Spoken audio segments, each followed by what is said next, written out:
be graduating in a few weeks from Penn, and I'll be here for at least another year, working towards my master's degree next year. Although I can't fully explain during my 3 minutes all the ways God has used GCC to bless me in the past 4 years of my life, I do want to take this time to thank God for being a God who never lets go.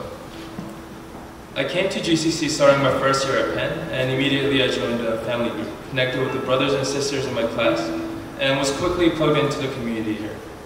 And I was really blessed by all the love that I received from the body of Christ, including my amazing freshman year family group postmark. But I struggled academically in my freshman year, and foolishly enough, I made a hasty and clearly wrong correlation between my involvement in GCC and my poor academic performance.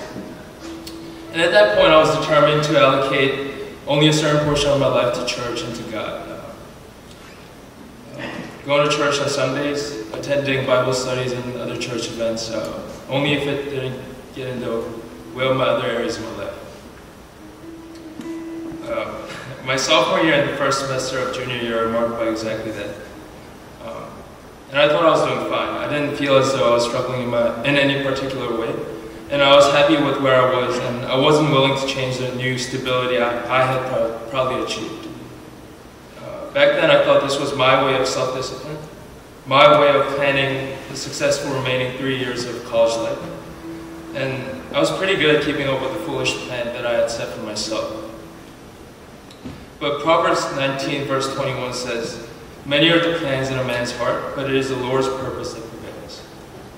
And praise God that He is better at implementing His plan than I was at implementing mine. The state of false satisfaction and contentment marked by disobedience is where God met me and knocked on my heart again. He slowly drew me back to Him during junior year and met me powerfully at the college retreat that year. God opened my eyes to see that I was so broken and I had been running away from Him. He gave me the conviction to dedicate my life to Him, seek Him, and desire Him in my life with passion.